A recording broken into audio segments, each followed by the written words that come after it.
It's a privilege to introduce you to this 99th session of the Startup Sathi Webinar Series of Government of Gujarat.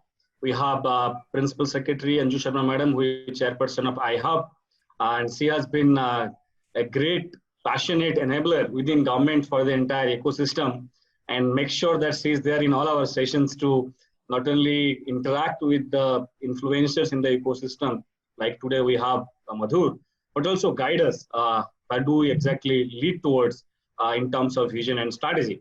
We have Madhur Deora, the president of Paytm, with us today, and this session is going to be very, very interactive, very learning oriented, and we have more than 5,000-6,000 people who are listening to us across this country. And welcome, Madhur, for this special session. And at this outset, I must say that this series of Startup Sathi Webinar Series, we started on 6th of April, right after the lockdown. And the purpose was to engage entrepreneurs in various ecosystems, particularly in Gujarat, with positive encouragement, thoughts, and insights.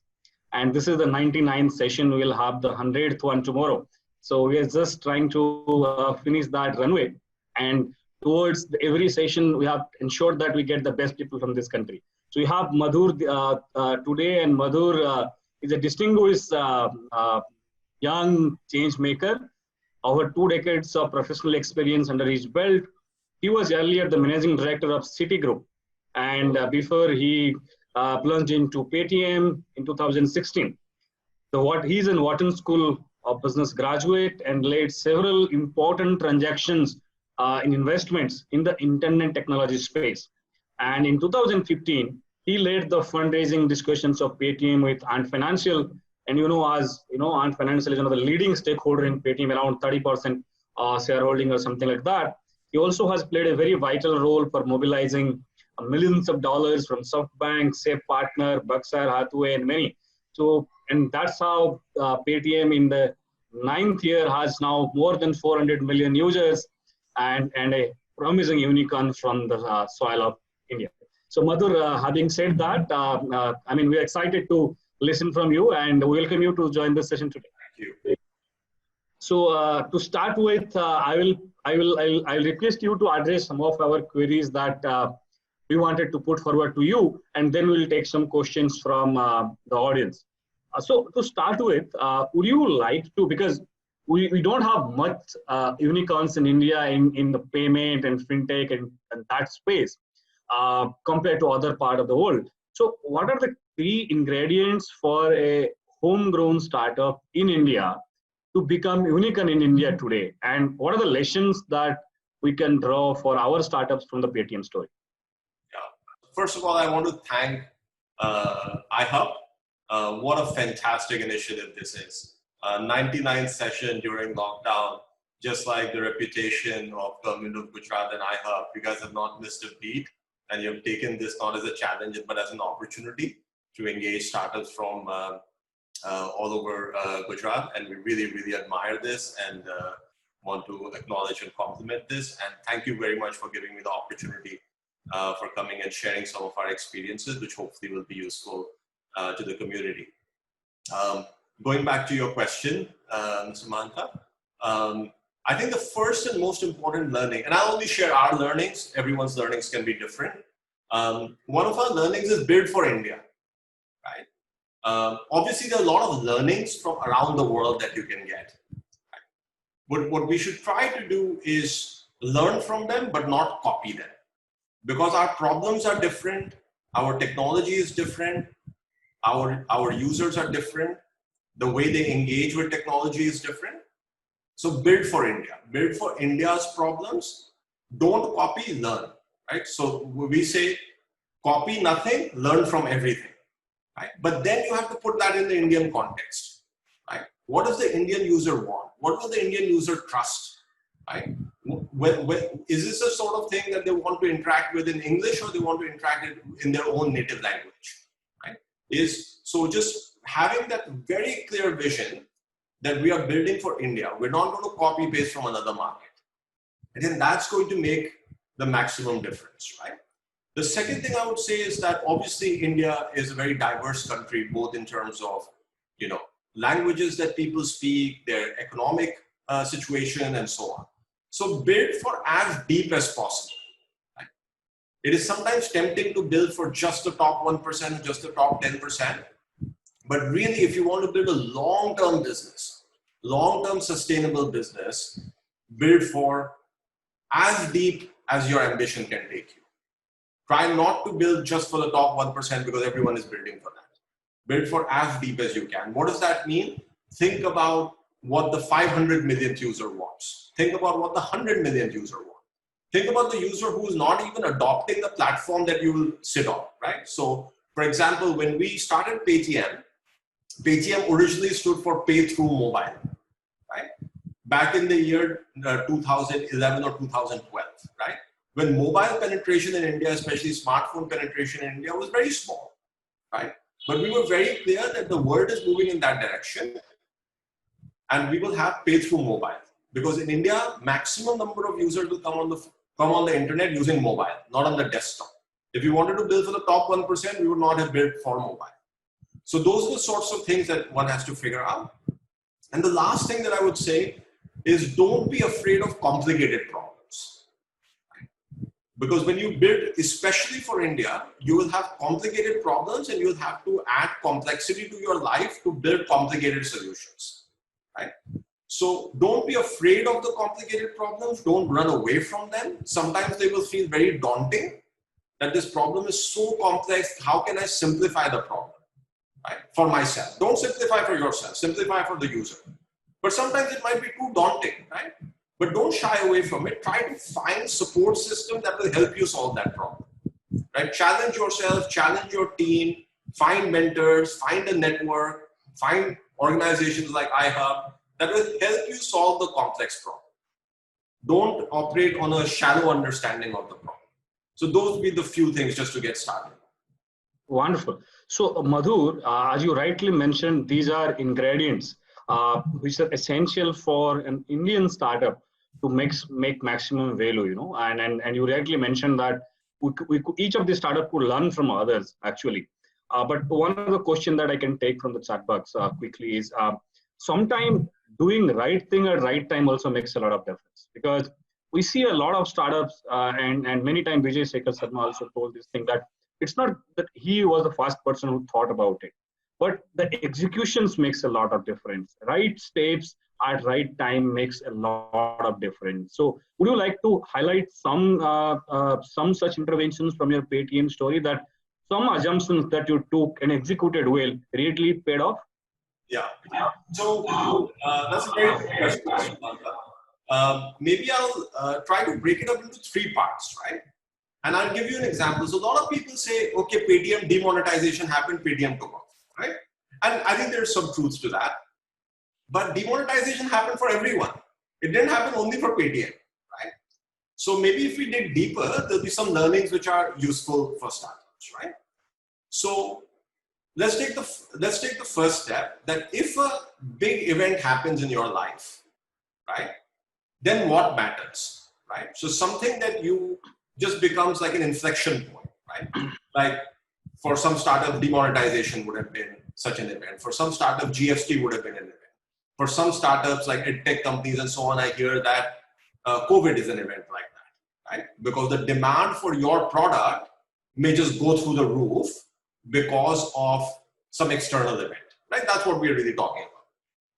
So in that moment, speed and conviction is important, right?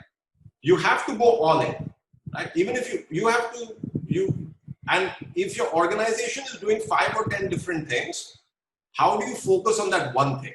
Don't be a hostage to your past. Don't be a hostage to the decision that you made the day before, right? If it sounds right today, just pivot your whole organization for that big moment, right? And that is maybe harder than it sounds. It may be easier at a 10-person company level. It is harder at a 100 company level. Pre-demonetization, there were about 2,000 people, right? So it was harder for us at a 2,000 level, but that's really where Vijay's force of nature comes, where he said, I am going to do this, right? So that speed and conviction, single-minded focus on that execution.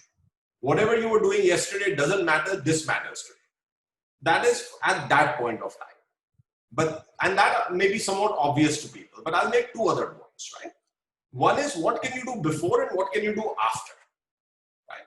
So while you're making your product and your company and what is the problem you're solving for, try to think about the 2 or 3 problems where you have long-term conviction, right?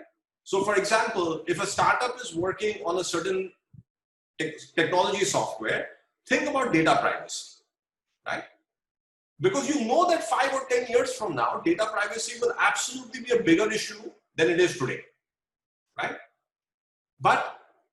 And it may take you 5 or 10 years to get there, right? So think ahead, but maybe there'll be an inflection point in your life, right? Maybe there's some external factor that will happen where data privacy will become so important that people will say, no, I can't wait 6 months for doing that. And at that point, because you thought about it earlier, you are best placed as a solution for your customers, for your users, for your merchants, and so on, right? So think about what is the thing that you have long-term conviction on and see if you can start building that early.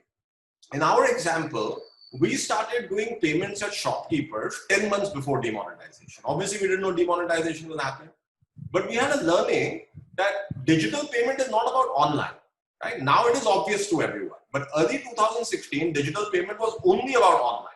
When you're buying an e-commerce product or whether you're paying a bill, that was basically digital payments in our country. But we said, why not digital payments in the shop, right? And we saw the QR code, so we said, we'll drive QR code. So, because overnight you cannot change that. Overnight you cannot build a solution when this external event happens, right? So do you have something in your toolkit that can take advantage of this long-term view? And the third point is what happens after, right? So I'll give you a demonetization example. Digital payments in India stopped growing. They didn't have that huge boost that it had during demonetization around February to March, right? And in fact, the numbers started to come down because cash was slowly returning to the economy, right? We continue to push our offline merchant business. A lot of people at that time pulled back, right? Because they said, oh, demonetization happened. Now the cash is coming back, numbers are going down again. So we don't want to keep investing in this. We said, no, long term, we are convinced that this will be a huge business. And at the moment, that is one of the largest businesses we have as a company, right? So since March 2017, when cash started coming back and people started pulling back from offline, our number of merchants has grown by 3.5x, right? Because we didn't stop investing. In fact, we said, okay, how do we build better solutions? Now that there's not this mad hurry to sign up merchants, let's take a step back and say, what is the next wave of investment that we want to make in this business, right? And that's what we did over the next 6 months. And then over the next 2.5 years, we were able to scale that very fast, right? So do you still have conviction on the day after, right? When things start to reverse themselves a little bit, right? So are you going to continue to double down? Or are you going to say that, no, that was a one-time thing, now it's happened, now let's move on to something else? I think wonderful. It was really insightful that how do you do something beforehand during the event and then how do you manage it? It is very strategic. In fact, that leads to the next question is, during the demonetization phenomenon and that syndrome, actually, I mean, you move from a noun to a verb. People say Paytm karo, So I think that also signifies how phenomenally you kind of become a popular tool to do process of transactions and payment, money and all these things. But the interesting thing, I think, Madhur, is you did not stop there.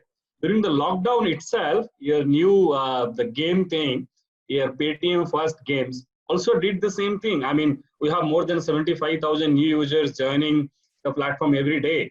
So I think you not only leverage such kind of opportunity once, but you have a habit and skill of leveraging all such anticipatory events or opportunities in days to come. So how could entrepreneurs really anticipate different trends on possibilities and build things beforehand? Yeah, so I think I'll give you a couple of examples. So we were very fortunate and privileged that we got a payment bank license from RBI. And a lot of these things, when we get them, we truly cherish them, right? Because for a startup like ours to get this sort of honor and this sort of license, literally, to make a difference is a huge privilege, right? So we don't say, hey, we always deserve this. We say, oh, we've got this privilege, now we have to show that we're worthy of it, right? So Paytm Payments Bank reached 58 million bank accounts, 58 million bank accounts, right? In I think 3 years, roughly 3 years, a little less than 3 years since launch. We have Paytm Money, which has millions of subscribers for mutual funds in the country, right? So how do we take these opportunities and first identify them and second scale them, right?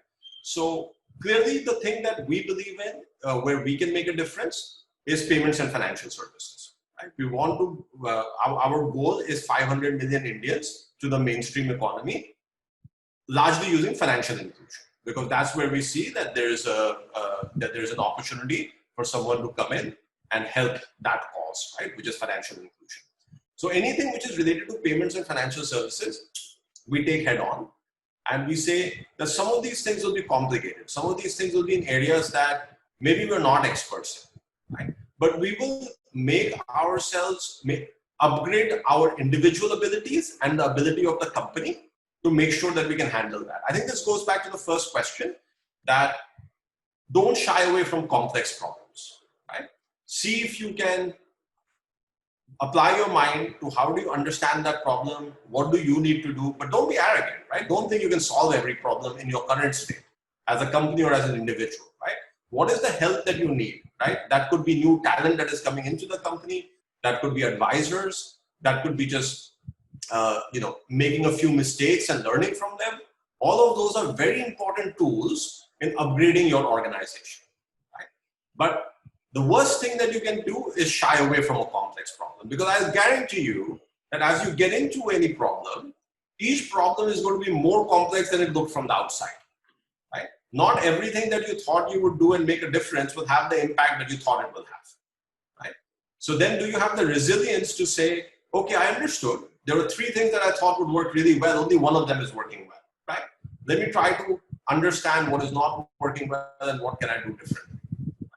So that's sort of the mindset thing. But I think the simple answer to your question is the things that we have been successful in are the things that form a part of our roadmap, right? Which is payments and financial services leading to financial inclusion for 500 million Indians. Wonderful, sir. In fact, you rightly touched upon the fact that Paytm Payment Bank Limited, PPPL, is India's largest and most successful payment bank. So now there are a lot of nationalized banks, a lot of players who are there decade long, right? And you are a 9-year-old startup, entered into this banking business and got the license 3 years. Still, the urban reach also trusts you significantly. So when a startup enters into an arena which is quite traditional, quite phenomenally old systems, you enter with a new vigor using technology. Still, you maintain the trust at the higher level with even the most enlightened so-called urban rich people. How do you do that? I think it comes down to one thing and one thing only, right? Is there something that you're offering to your customer base, could be a user, could be a company, which is better than their experience right now, right? Is it easier to use? Is it more transparent so that they might trust you more? Is it solving something which is, perhaps it's cheaper for people? I mean, are you solving one of those problems, right? I'm paying too much money for it, or I'm taking too much time to do something. It's too much of a hassle.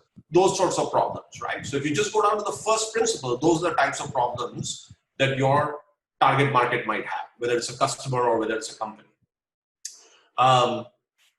So have you identified that problem, and are you committed to solving for it, right? So for example, for a lot of users, the problem might be payments, right? I don't have control over payments. I have to log into some bank account and I don't like the user interface, or I'm writing a check and, those sorts of things. For a lot of users, it may be that, hey, nobody is offering me a zero balance account, right? Free zero balance account, right? Zero minimum balance account, I should say, right? So is that a problem? Is that a problem that is worth solving? Now, one of the things that I would just say as a word of encouragement to everyone is that there is a technology revolution, right? All over the world, right? And that's not a once in a generation revolution. This is like a once in a 200-year revolution, right? Like how there was an industrial revolution, there's a technology revolution, right? So you should have a high level of confidence that if you identify the right problem and if you have the right skill sets, technology can change a lot, right? So do you believe that technology is a game changer? That's the first question, right?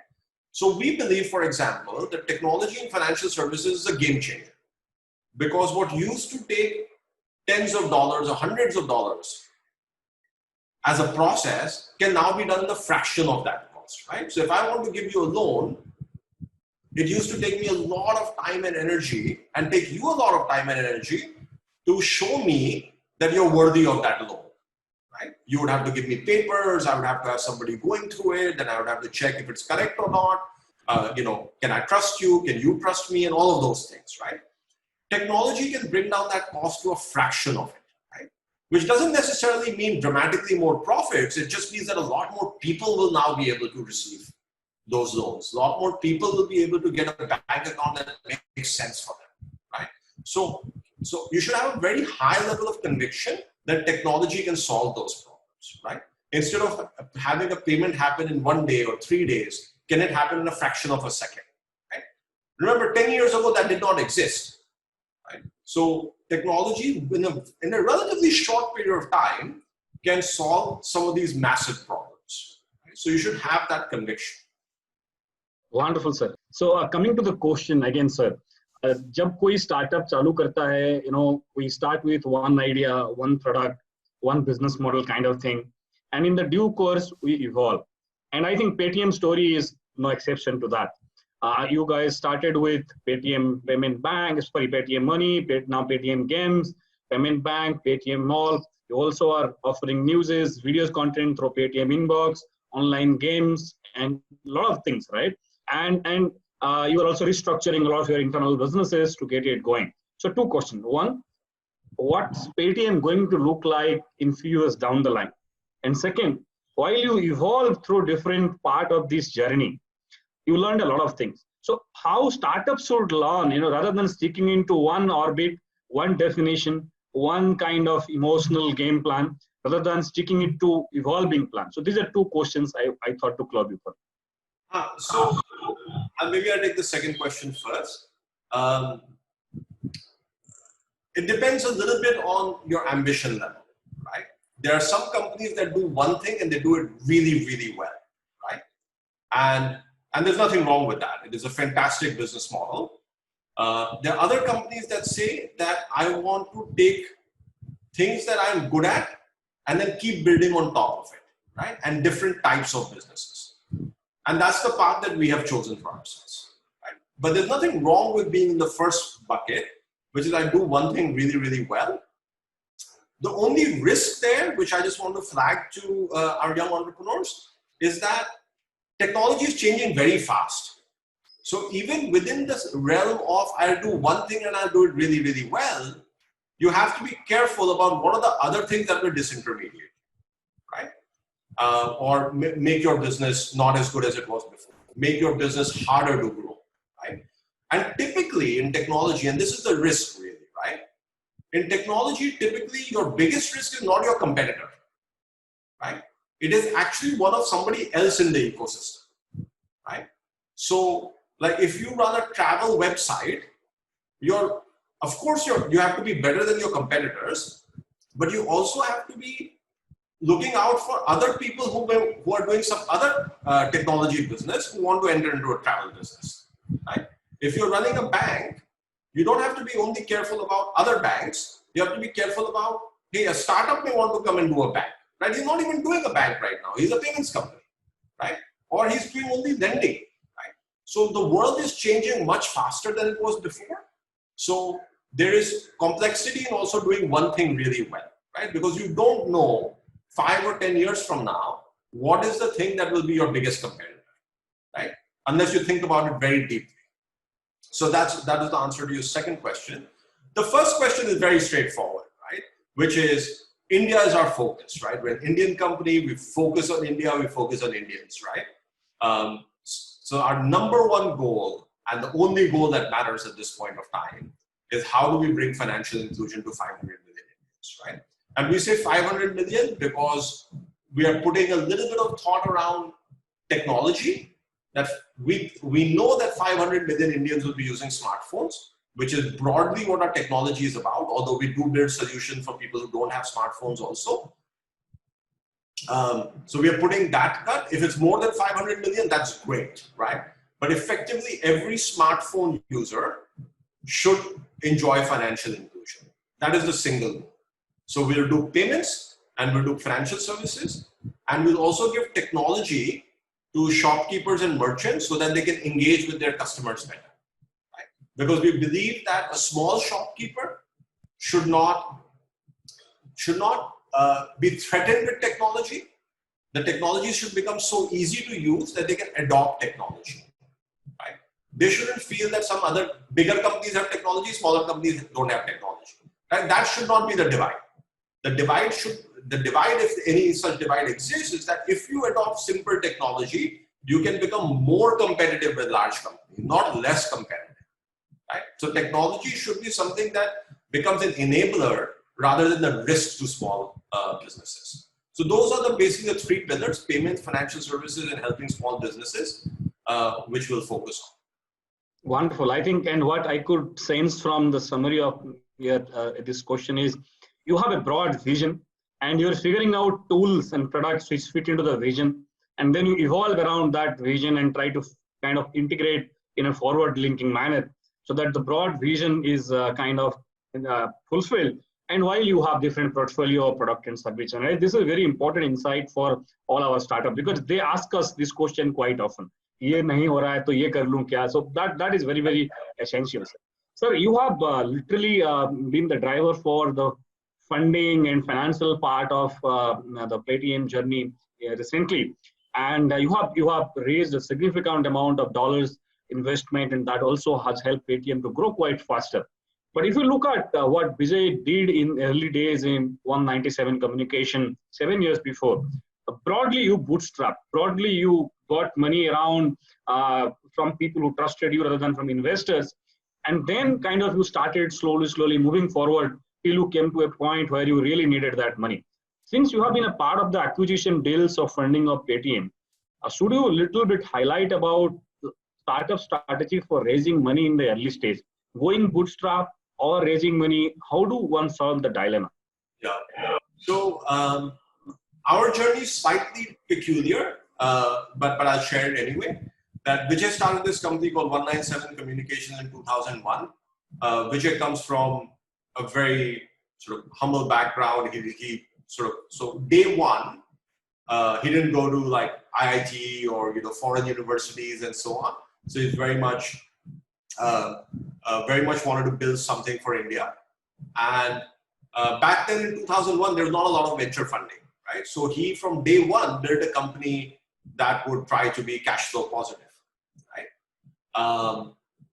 And then Paytm sort of benefited from that in the early days, because that parent company, 197 Communications, was making fair amount of money, right? I mean, it's not like a massively profitable company, but to bootstrap a company, there was a large profit pool and cash balance that Paytm could use in the early days to experiment, right? And once Paytm got to some scale, then we went out and raised money to take it to the next level, right? So it's a slightly unusual story. In a sense, Paytm was bootstrapped by 197, not by the individuals themselves, but by 197, which had a nice profitable business. And that continues to have that nice profitable business in 197. My suggestion would be, you have to balance between, if you want to have massive impact, sometimes you do need outside capital, right? Because if you feel like something is really working, you want to take it out to millions of people, tens of millions, hundreds of millions of people, right? So you do need some outside capital so that you're not running sort of day to day, right? That, oh, I made this much money yesterday, so I have this much money to spend today, right? So you do need outside. Also, you often get, especially for young companies, but I think this applies for everyone, a different point of view, right?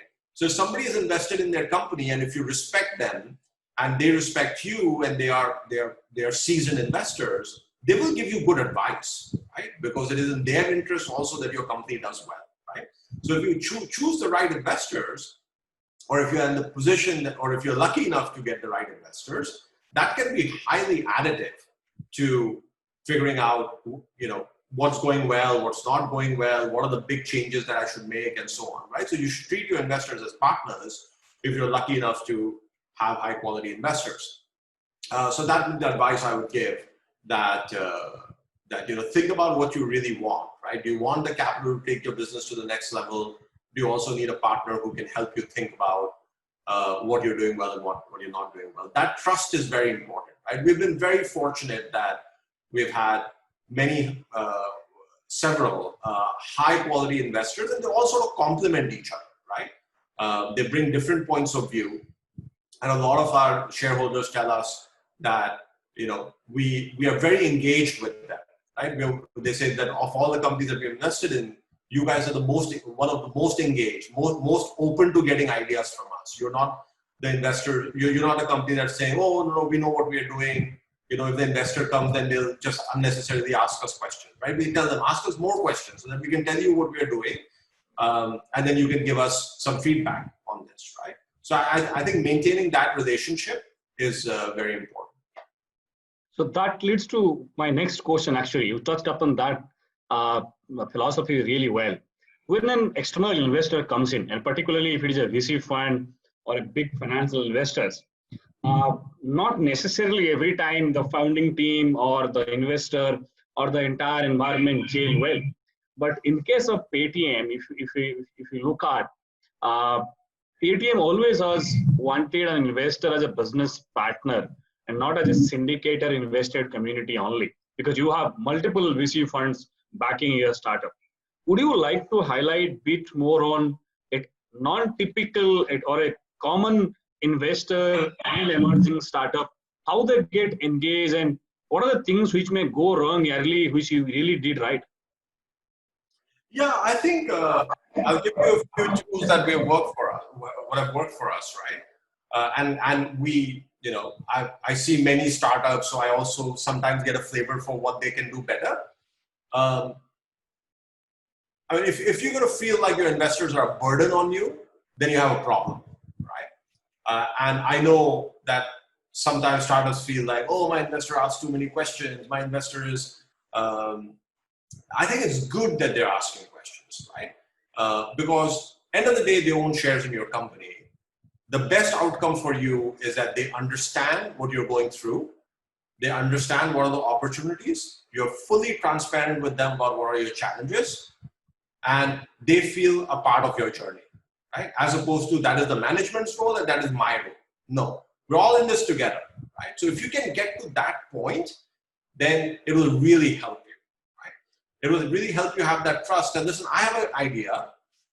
Let me share that with my investor, and hopefully they'll share the same level of conviction as I do about that idea.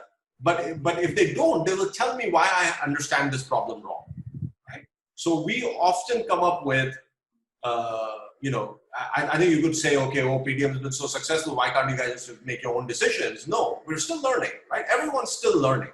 Nobody has the perfect answer to all the questions, right?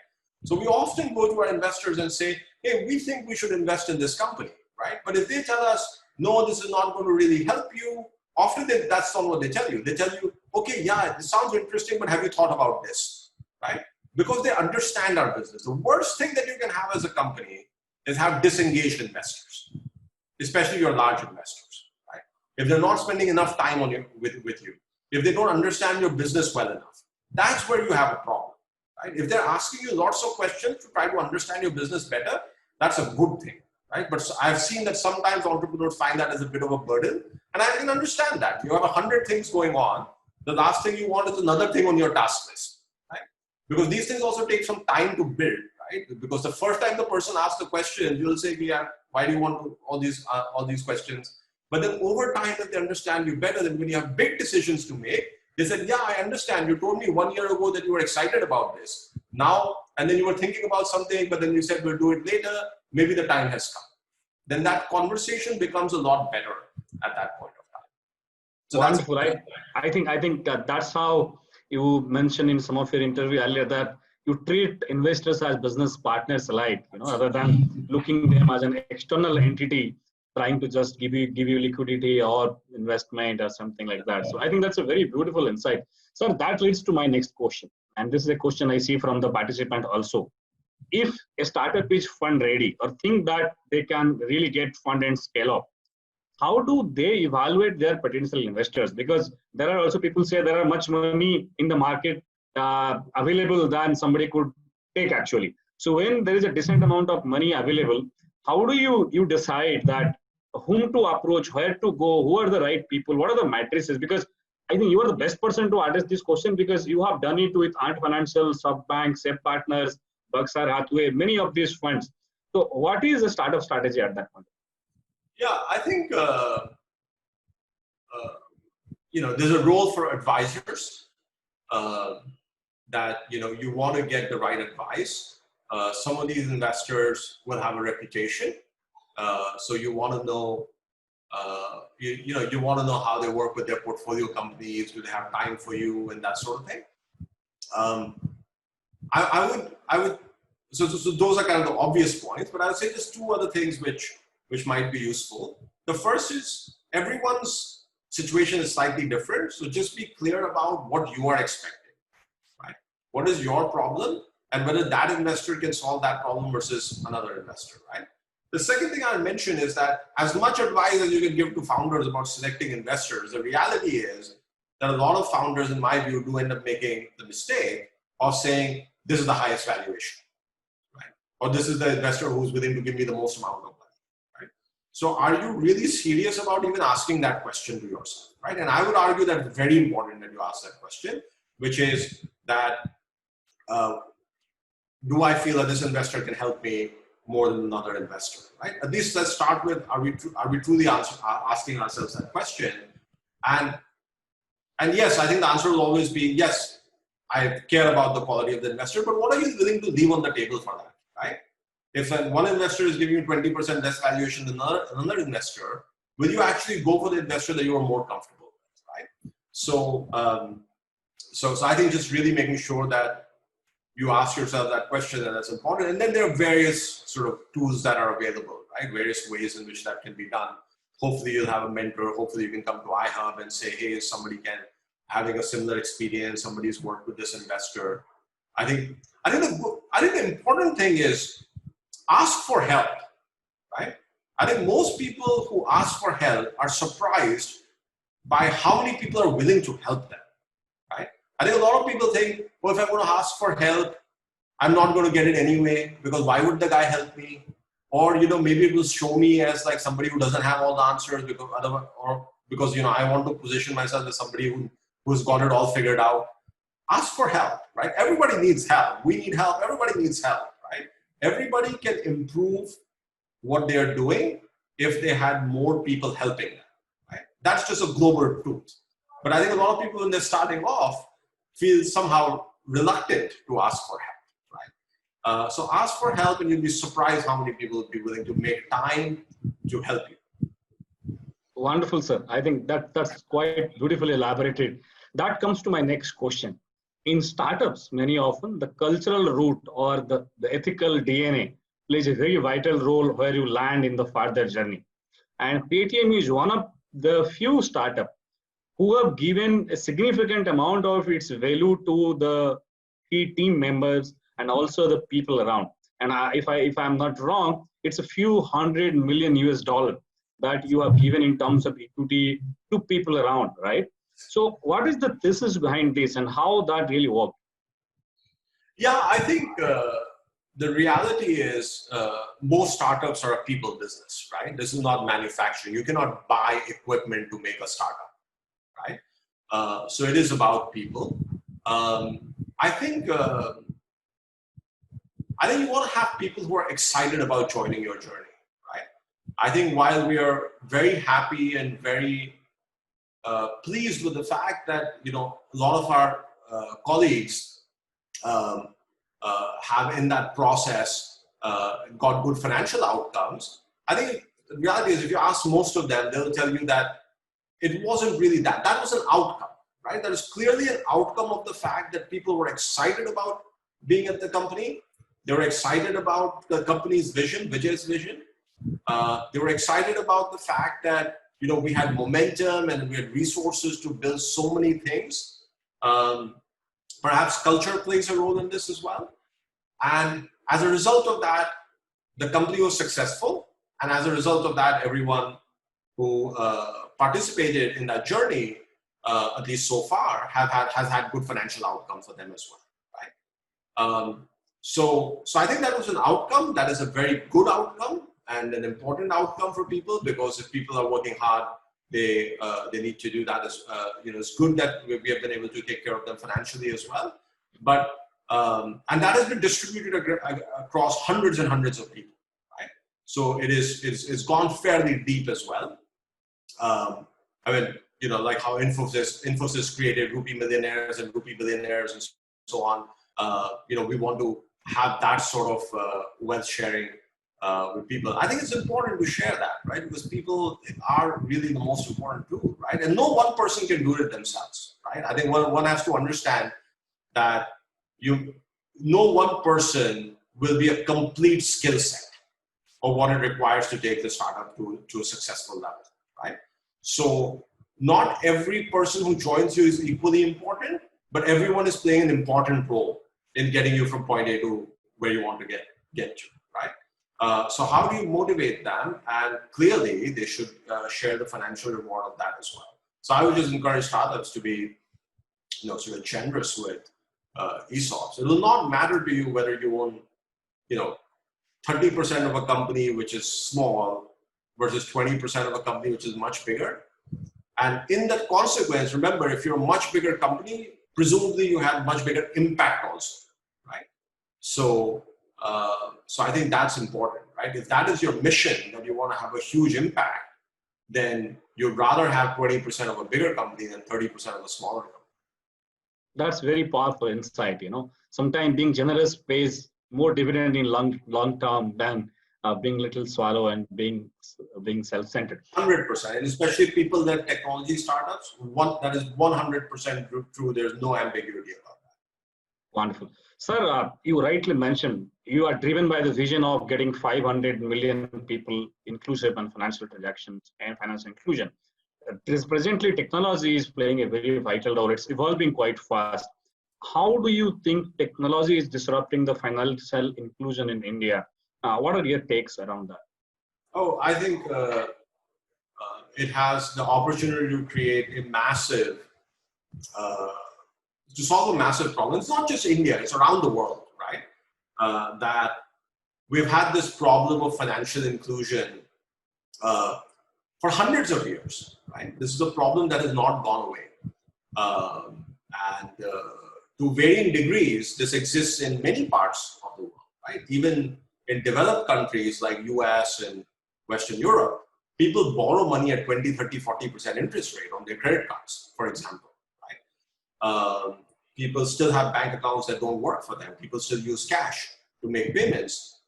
So this is not just an India problem, right? Of course, we are solving it for India and India first, but globally this problem exists. And I think there's a very real opportunity for us, not in the next 20 years, 30 years, but in the next 10 years to completely change the way financial inclusion is thought of, right? That 10 years from now, when you're sitting there, you would say that, it looks completely different than what it was 20 years before, right? I mean, just think about the power of technology in something like media, right? You know, vast majority of people used to get their news from newspapers, then they started getting it from television and radio. And now actually very large percentage of people, even in India, let alone Western markets where all of this started a bit earlier, get it from digital channels, right? Now you can argue whether that's good, bad, should it be regulated and all of those things. But this sort of massive, you know, change, and in a very short period of time, in like 15 to 20 years maximum, has happened in media. In financial services, it takes a little bit longer because you're dealing with people's money, right? So I would argue that actually dealing with people's information and news is equally important, but here you're dealing with people's money, so it's obvious that you have to put some safeguards, right? that you cannot just take people's money if you don't have the ability to keep it safe, right? You shouldn't be acting badly with people's data, right? You shouldn't be mis-selling products to people, right? So you have to put a few of these guardrails, which is why financial services revolution has taken a little bit longer than the media and information revolution. But there's no doubt that that's coming, and there's no doubt that that is positive if it is done right. Wonderful, sir. Sir, I would like to take one question from the audience. So the question is, sometime building a great organization need a great team. And it's quite important. And you people have not only shown how to make goalposts, but also constantly cheer people to strike towards that, and keep on striking towards that, building a team, chasing a common vision, implementing that in a time-bound manner. You have been a part of this great journey of Paytm. So what's your advice for startups to build a great team? Because if the team doesn't stand for a decade or 6-7 years together, many startups collapse. So what's the take? Yeah, and that's a complicated question. In a sense, that's the most important question, right? Because you're not going to achieve what you set out to achieve unless you have a great team, right? Unless you have great people who also want to achieve the same thing that you want to achieve. So in some ways, it's the most important question. I think it has to be people who believe in your vision.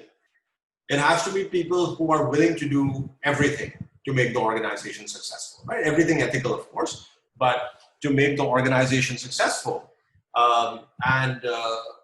It's a tough job, right? You cannot say, hey, it's somebody else's problem. Especially in the early days, you have to be able to do almost everything, right? Almost anything. So you cannot say that it's somebody else's problem because he said he would do it, and then I thought I don't need to do it. No, everyone needs to pull together as a team and have that startup mindset, right? That the only important thing is whether the job got done, right? It is not who did it, who gets credit for it, and so on. So what I would advise people is making sure that the people that are coming and joining you are people who have that mindset, right? That I want to get stuff done. I'm not going to give excuses. I'm not going to say it's somebody else's problem. And I'm going to be honest with myself that if I am not the right person to do something, I will say I'm not the right person to do it, right? I know you're asking me to do it. I've tried, but I think you might be better off having someone else do it, right? So people who are being honest with themselves and with the organization, because the only important thing should be whether we did what we thought we were capable of achieving, right? And that's the only thing that matters to every single person in that organization. So that's the advice that I would give. I would just make sure you get people of the right mindset, right? They're not people who are coming in because they have a misunderstanding of what being a startup is like. Wonderful, sir. Thank you so much. I think we really got a lot of insights. It could be a thesis altogether, all the conversation. And our team did a fair bit of research before we had the conversation. Now I would like to request Principal Secretary Anju Sharma Madam and Chairperson iHub to share her comments. And she was the person behind getting this 100 webinar series picking up. So, Madam, I will request you now kindly to address this. So good morning once again to all of you. Mr. Madhur Deora, Mr. Nagarajan, Hiranmay, all the viewers. It's a great opportunity today, and rather it's a privilege, it's a matter of privilege that today we are having this 99th webinar in this pandemic period for our iHub viewers, bringing together a large number of experts and people who have excelled in various sectors, and especially in the startups, to motivate our viewers into startup-related issues, to guide them, and to apprise them of the various challenges that they can come across and how to meet them. I've been listening to Shri talk for the last 1 hour, and we all know about Paytm's journey, and we all know how a paradigm shift has been brought about by Paytm. One good thing that I liked from what you said is making use of an opportunity, making the right use of an opportunity, and and striking at the right time. That's what is most important. And the startups have to see that also they have to think of disruptions, and they also have to ask for help, because help is something that everybody needs. And that's why we've been focusing a lot on mentoring in iHub, and we are trying to develop a large pool of mentors who can guide them at each and every step. We've started a lot of initiatives for that. So we have a startup clinic program where we orient our startups into, or rather aspiring startups into small things like financial issues, how to incorporate a company, how to have an account, and what are the legal issues and all that. And plus we have the Startup Engage program, in which we are inviting people from the government and also from a large number of peer entrepreneurs who have been guiding them every Saturday on how to meet the challenges that that the startups face by their own example, how they how they came up from nothing to a huge brand or maybe a huge success in their field. And plus we are also individually mentoring the startups through our core team in the iHub, which comprises of me, our chief mentor, and of course the CEO and Mr. Nagarajan. So we've been taking up a lot of steps along with a bunch of activities that we are doing, mentoring, virtual mentoring, incubation, and all the other aspects of this thing. As a part of this initiative, we also have a ecosystem engagement initiative. So in the ecosystem engagement initiative, we have been trying to engage our ecosystem partners, a large number of companies and organizations that can work with us in hand-holding, in providing a favorable environment to the startups so that they can become job creators of the future. And their ideas don't remain confined to their minds, but they come out in the open, they come out in the market, and they can create value for the nation. And the time is not far when a large part of GDP will be contributed by startups alone. In fact, it is a significant portion of it is even now done, but then the time is not far when it will be much more prominent and significant, and probably instead of having 3 classifications in the GDP, we will have 4 classifications, and 4th one will be separately for the startups. So instead of having the manufacturing, services, and agriculture, so we'll have a startup constituent also for GDP. So we look forward for the day, because future is going to be the generation, the time, the era of small enterprise. Let's all understand, especially this pandemic, the kind of uncertainty it has brought up in the world, I would say. And it was always, uncertainty was always there. But like typically human mind, we don't want to see the obvious, and we want to live in a false world. So the pandemic has just unfolded that uncertainty, that look, you are here confined to the 4 walls of your house. I won't let you come out. Do whatever you want within these 4 walls. So this has been so unfolded before the mankind. So this is a time when your fixed costs have increased. A large enterprise cannot sustain itself because of fixed costs, and only the small enterprise with low overheads can really work, because they can modulate their operational costs. So the world is now it's changing order. The new normal, as they say, it's going to be belonging to a totally different class of enterprise, which is much more flexible, much more tech friendly, and much more into the houses rather than outside, into the homes rather than outside the homes. So we're looking forward to that, and we're looking forward to having an MOU with you so that our startup beneficiaries, our students, our alumni, they can all take benefit of the Paytm support. And we would like to incubate a few startups in collaboration with Paytm. So we can do it both ways. We can run a challenge for you, or we can identify a few key startups, whichever you like, and we can incubate them together. So either way, whatever way you, it's going to be, see, what we do is that for our ecosystem partners, we make it a zero budget exercise. Because of the government support, iHub itself is also very strong. And we are really not looking, even our startups, what they are looking for is more a hand holding. So we are a non-profit company. So we are not also looking for any commercial profit. What our intention is to give rather than to take, or rather than not even give, because this is not a give and take world. It's more of a mutual synergy world. You gain from me and I gain from you. What iHub gains is achievement of its mission, because iHub is not a private body. iHub is totally a government-owned company. But what it's gained, if it is able to achieve its mission, that's a gain for iHub. If I am able to, my team is able to create an environment, a platform in which we can incubate 500 startups in the next already done in the last 3 years, 500 plus startups.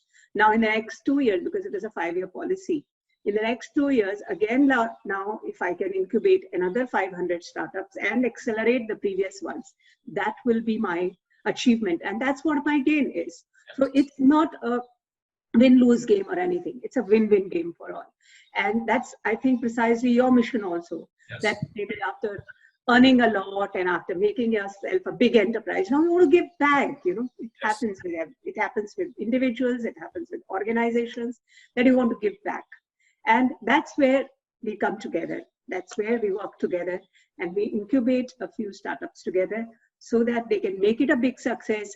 And from one Madhur Deora, we can create 10 Madhur Deoras, and those 10 Madhur Deoras can create another 100, and the chain goes on.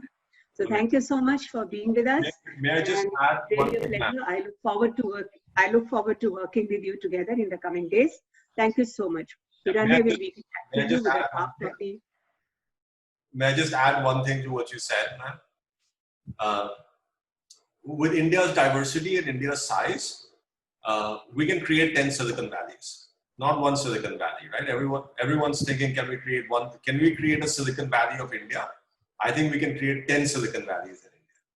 And those 10 Silicon Valleys will be in 10 different places in the country, right? In very different places. So Bangalore will be one, Delhi NCR will be one, but we need the type of organization and energy that you are bringing, and the attention, most importantly, right? The money can be available, but the attention and focus of bringing all of this together can create 10 Silicon Valleys in India, because India is that diverse, India is that big, and India has that much talent, right? It may not happen in the next 3 years, but over the next 10 years, we can create 10 Silicon Valleys. And that will be massively transformational in how people think of our country, how people think of the talent in our country. And that should be our goal.